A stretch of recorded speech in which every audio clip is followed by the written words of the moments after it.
처럼 너무 반갑고요. 아멘. 이렇게 오늘 보니까 얼굴이 너무나 환해 보여서 사람이 꽉 찬 것보다 더 엄청나게 지금 몇천 명이에요? 9천 명이에요? 네? 9만 명. 이 많은 인원이 모여서 지금 하나님의 말씀을 들으려 이 시간 모였습니다. 그래서 이 시간에 우리만 있는 것이 아니라 성령 하나님께서 이 빛의 열매교회에 함께 계시고 우리 각 심령 속에 우리 성령 하나님이 함께 계셔서 오늘 주시는 말씀이 정말 하나님의 말씀으로 받아들이는 귀한 시간이 될 때 여러분들에겐 하나님의 은혜가 넘치고 하나님께 영광을 올려드리는 귀한 시간이 되기를 예수님의 이름으로 축원합니다. 찬양하나.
오늘도 이렇게 빛의 교회에서 아버지 한교역 아버지 부흥성회를 이렇게 할 수 있도록 인도하여 주시고 성령 하나님께서 이 시간 함께하여 주시니 감사합니다. 이 시간 부족한 점 섰습니다. 입술을 주장하시고 오직 하나님께서 주시고자 하는 말씀을 전하게 하시며 듣는 자들의 귀가 열려지고 마음이 열려져서 하나님의 말씀으로 아멘으로 받아 능력 있는 그런 삶을 살아가는 복된 신명들이 되게 하시고 하나님께서 주시는 말씀을 통해서 사명을 감당할 수 있는 귀한 은혜도 베풀어 주옵소서. 악한 마귀 사단 틈 못하게 하시고 오직 성령님이 이 예배를 주장하여 주실 것을 믿사오며 예수 그리스도의 이름으로 기도하옵나이다. 아멘. 오늘 특별히 마태복음 16장 13절로 20절 말씀을 통해서 반석 위에 세운 교회란 제목을 가지고 하나님의 말씀을 나누고자 합니다. 우리 예수님은 교회를 반석이라고 말씀하신데 우리 심령이 반석 같은 믿음을 가지고 주님을 따르며 하나님께서 말씀하신 그 말씀을 너희를 통해서 이루기를 원한다고 우리에게 오늘 말씀하고 있는 것을 볼 수 있습니다. 15장에 보면은 예수님은 이 세상에 오셔서 많은 죽어가는 영혼들을 건지시고 병든 자를 하나하나 치료하시고 또 오병이의 기적 그 많은 기적들을 일으켜내시며 너희에게 표적을 구하는 너희에게 요나의 표적반이 너희에게 보여줄 것이 없다 말씀하시며 요나의 이야기를 하시는 거예요. 그것이 바로 본인의 이야기를 하고 계셨던 것입니다. 그 후에 오늘 16장에 보면은 13절로부터 20절까지는 뭐라고 말씀하셨습니까? 예수님이 그 이스라엘 지방에 그 북쪽 지방에 이렇게 보면은 가이사랴 빌립보라는 그런 이제 마을로 지나가시다가 제자들과 함께 가면서 제자들에게 질문을 하시는 거예요. 야, 저 많은 저 사람들이 나를 따르는 저 무리들이 나를 누구라고 하느냐? 그러니까 뭐라고 말합니까? 더러는 세례 요한, 또 엘리야, 에레미야 혹은 선지자 중에 하나라고 그렇게 합니다. 라고 했을 때 예수님은 또 이렇게 제자들에게 질문을 하십니다. 그러면 너희는 나를 누구라 하느냐? 라고 말씀하십니다. 그럴 때 나처럼 성질급한 그 베드로가 주는 그리스도시요 살아계신 하나님의 아들이십니다 라고 고백을 하니까 우리 예수님은 마음이 너무 흡족한, 야, 이거는 혈육이 너에게 그 고백을 하라고 한 것이 아니라 네 안에 성령 하나님, 그 하나님이 너에게 알려준 것이다. 아멘. 라고 하면서 우리 하나님 마음이 너무나 예수님이 흡족하셔갖고는 그래 시온아 뭐라 그랬어요? 여기서 보면은 뭐라 그러냐, 시몬아 내가 복이 있도다. 이를 알게 한 것은 혈육이 아니라 하늘에 계신 내 아버지라 그러면서 말씀하고 있는 거예요. 그러면서 즉시 하나님은 마음에 딱 드니까 선물로 금방 갖다 주는 거야. 너는 베드로라. 이 반석 위에 내가 내 교회를 세우리니 음부의 권세가 이기지 못하리라. 라고 말씀하시면 금방 갑절로 축복을 갖다 주신 것을 우리가 말씀을 통해서 우리가 알 수 있습니다. 그래서 여러분들도 말씀을 통해서 하나님께서 우리에게 주신 그 복을 다른 사람 거지 하지 마시고 책망의 말씀이나 축복의 말씀이나 나의 위로의 말씀 모든 것이 성경 66권에는 바로 나에 대해서 말씀하시는 것이기 때문에 아멘으로 받아서 그 말씀을 마음바닥에 새길 때 내 안에 이 세상에서 찌든 육신의 그 모든 때가 말씀을 아멘으로 받을 때 그 악한 원수마귀 사단이 요 안에 움츠리고 있다가 에그머니 하고 하나하나 물러가서 내 안에 어둠이 까찼는데 하나하나 물러가니까 어때요? 하나님의 영이 충만해서 이 세상 똑같이 예수 믿는 사람이나 안 믿는 사람이나 살아가는 똑같아요. 근데 예수 믿고 주님을 영접하고 하나님의 말씀에 순종하고 아멘하는 자들은 그 안에 성령 하나님이 함께 계셔서 그 하나님이 우리 안에서 정말 역사하심으로 말미암아 똑같은 삶이라도 천국 같은 삶을 살고 또 한 사람은 지옥 같은 삶을 사는 사람 같은 삶 사는 것이 아니라 이 세상에서도 주님과 동행하는 자는 천국 같은 삶을 산다는 사실을 믿으시기 바랍니다. 그래서 여러분들 한 사람 한 사람이 다 천국 같은 그런 삶을 살아서 내 안에 하나님의 은혜가 넘치고 내 입에서 나오는 모든 말이 주님의 말씀으로 임으로 말미암아 저 죽어가자는 영혼들, 세상의 악한 마귀 사단이 꽉 잡고 있는 그런 영혼들에게 주의 말씀을 전하라고 우리 한 사람 한 사람을 택해주신 줄 믿습니다. 그래서 그 말씀을 전할 때 내가 더 하나님의 은혜 가운데 기쁘고 감사하고 내가 감사하니까 듣는 자들도 기쁘고 감사하고 그 살아계신 하나님을 말씀을 통해서 만나는 기적의 역사가 일어난다는 것입니다.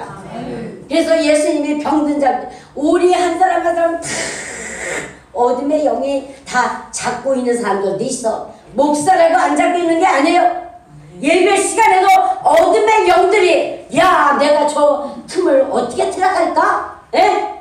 예배 시간에도 딴 생각하고 정말 주의 말씀을 경청하지 않는 자를 어떻게 하면 저거 안에 내가 들어가지 하고 예배 시간도 악한 마귀 사단은 우리의 마음을 빼앗아 간다는 사실을 여러분들 믿으시기 바랍니다. 그래서 우리가 예배 드릴 때 이 예배가 그냥 시간대에 올라고 정말 헌금만 내면 되지 참 그 자리에 앉아있으면 되지 천만의 말씀 이 예배에 생명을 걸고 하나님 앞에 예배하는 자는 하나님 우편에서 불꽃 같은 눈으로 우리를 바라보시면서 그 심령을 바라보시는 그 주님이 우리 한 사람 한 사람을 보고 정말 베드로를 만나서 마음이 기뻤듯이 우리 한 사람 한 사람을 만날 때 주님이 그렇게 기뻐하신다는 사실을 믿으시기 바랍니다. 못 믿으니까 예배 시간에 딴청하는 거야. 예배 시간에 뭐 핸드폰이나 보고 딴청하고 또 기쁜 생각하고 뭐 그런 생각은 왜 하냐? 내 안에 성령님이 없고 어둠의 영이니까 하나님 말씀을 못 듣게 방해를 하는 거예요. 어둠의 영이 방해하는 거예요. 그러면 어둠의 영이 나에게 얼마큼이냐? 이렇게 물컵에 물이 이렇게 가득 차서 요만큼이라도 지금 틈타면 이게 어둠의 영이 들어가요. 그러나 이 물이 철철 흘러서 넘쳐나면은 악한 어둠의 영이 잡아먹으려고 이렇게 하나님의 자녀들을 넘어뜨리려고 이렇게 하다가 그러니 들어가지 못하는 거야. 여기에 흘러 넘치니까. 그래서 성령의 충만함을 받아야 된다. 왜? 성도들만 받아? 아니 목사가 먼저 받아야지만 성도들이 하나님의 은혜로 정말 그렇게 살 줄 분명히 믿습니다. 내가 거듭나야지 딴 사람 거듭나게 바라면 절대 안 된다는 사실을 여러분들 믿으시기 바랍니다. 그렇습니다. 그래서 지금 이 시간에도 그 불꽃같이 바라보시는 그 예수님이 주의 종들이 여기 다 있지만 베드로한테만 너는 나를 누구라 하느냐? 그렇게 물으신다면 여러분은 뭐라고 대답하시겠습니까? 빨리 대답해 보세요. 주는 그리스도요 살아계신 아멘 아멘 아멘 아멘. 우리 주님이 엄청 기뻐하실 줄 믿습니다. 사람이 많은 걸 하나님은 기뻐하는 게 아니에요. 주는 그리스도시요 살아계신 하나님의 아들이십니다 라는 이 고백을 하는 그 영혼을 기뻐하신다는 사실. 아무나 하나님이 쓰시는 그릇이 되는 것이 아닙니다. 많은 그릇들이 있지만 부엌에 보면 그릇들이 요만한 종재기 뭐 큰 대종 여러 가지 있지만 우리가 자주 쓰는 그릇이 있잖아요. 우리는 하나님 앞에 귀하게 자주 쓰는 아주 멋있게 생기고 비싼 거야. 그리고 왜 찬장에 이렇게 청자고 싸놓으면 쓰임받지 못하잖아요. 우리는 작은 그릇이라도 하나님 앞에 마음껏 사용받는 그런 그릇들이 되어야 할 줄 믿습니다. 누구든지 자기 자신은 자기가 더 잘하겠어. 나는 어떤 그릇으로 지금 하나님 앞에 쓰임을 받고 있나? 그 하나님께 묻는 여러분들에 대해서 조금이라도 부족함이 있다면 이 부족한 것을 내가 이 말씀을 통해서 정말 깨닫고 내가 이 부족한 것을 내가 채워서 하나님이 기 쓰는 그릇으로 하나님 앞에 드려야 되겠구나 라고 우리가 고백할 수가 있다는 것입니다. 그렇습니다.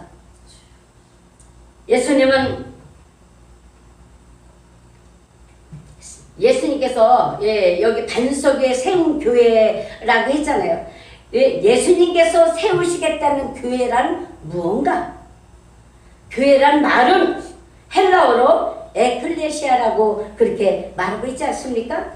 에클레시아라는 뜻은 세상에서 하나님의 부름을 받은 회중을 의미하고 있지 않습니까?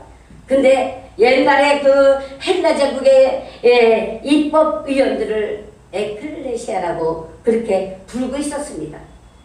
그러므로 교회는 한 종류가 아니라 두 종류의 교회가 있다. 첫째 교회는 유형적인 그런 교회가 있다는 거예요.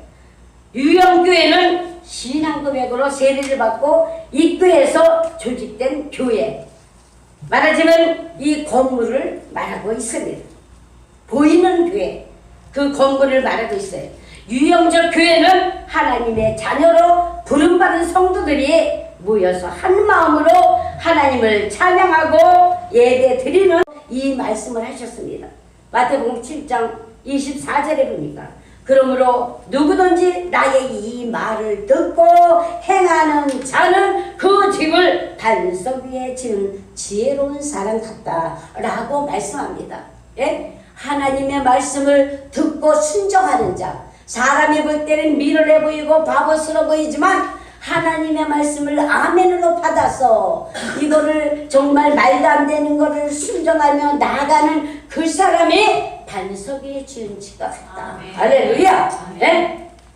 그렇잖아요. 노아가 하나님께서 이 세상에 인간 만든 거를 너무나 정말 한탄하시면서 의인이 있나? 이 세상을 아무래도 멸해야 되겠다. 그 마음을 갖고 보니까 노아가 있었잖아요. 그 많은 사람 중에. 근데 노아는 의인이라 하나님의 말씀에 순종을 하는 거예요. 야, 저 산 꼭대기에다가 방주를 쳐라. 그랬더니 노아가 아니 왜 하나님 방주는 바닥에다 줘야지 어떻게 산 꼭대기에다 지랍니까? 이렇게 내 생각을 내세울 수도 있는데 아멘 하고 하나님의 말씀을 순종하여 그 아무리 전도를 해도 맛있는 밥을 사주고 그냥 좋은 것을 주면서 나오라 그래도 안 나오잖아요. 그러니까는 우리가 이 마지막 시대에 우리가 주님 말씀에 순종하지 않고 아버지의 뜻을 알지 못하면 우리는 마지막 때 하나님의 그 뜻을 우리를 통해서 이루시겠다고 우리를 택했는데 우리가 그 사명을 감당하지 못하면 우리도 어디 가요? 멸망받아 지옥 갈 수밖에 없다는 거예요. 또 아직 네 믿음을 본다 그랬으니까는 지금이 정말 주님의 은혜 가운데 하나님 말씀 안에 우리가 살아야 할 때가 바로 이때 내가 지금 어떤 믿음을 갖고 사느냐 하면서 내 믿음을 점검할 때가 바로 이때인 줄 믿습니다. 그래서 예수님 자신의 말씀이 반석과 같다 했어요. 우리가 예수님의 정말 베드로에게 반석이 내 교회를 세운다 했잖아요. 그 반석, 그 반석이 뭐예요? 우리의 하나님의 전에 하나님 말씀으로 가득가득 채워야지만 너가 끝까지 살아남을 수 있다라고 말씀하는 것입니다. 그래서 이제 베드로의 고백은 주는 그리스도라고 그렇게 고백을 합니다. 그리스도란 말은 하나님의 기름 부음 받은 자라는 그런 뜻이 아닙니까? 그래서 하나님께 구약시대의 선지자와 제사장과 왕에게 기름을 부어 하나님의 뜻을 완전히 이루게 하시지 않았습니까? 그러므로 그리스도란 말은 하나님의 뜻을 다 이루는 구원자를 의미하고 있습니다. 베드로는 예수님을 구주로 믿고 고백한 그런 자입니다. 그래서 그 믿음은 하나님의 은혜를 다 따먹는데 그러니까 넘치는 성령의 충만함을 받는 여러분들이 되시기 바랍니다. 아멘. 할렐루야. 아멘. 그래야지만 우리가 어때요? 세계 복음화의 사명을 감당할 수 있다는 거예요. 사도행전 1장 8절에 보니까 성령이 너희에게 임하시면 너희가 권능을 받고 정말 예루살렘과 유대와 사마리아 땅 끝까지 이르러 나의 증인이 되리라고 말씀하고 있습니다. 성령의 충만함을 받아야 할 줄 믿습니다. 성령 충만함은 하나님의 말씀 믿을 때 충만함이 임하는 거예요. 말씀이 여러분에게 능력이 되는 줄 분명히 믿으시기 바랍니다.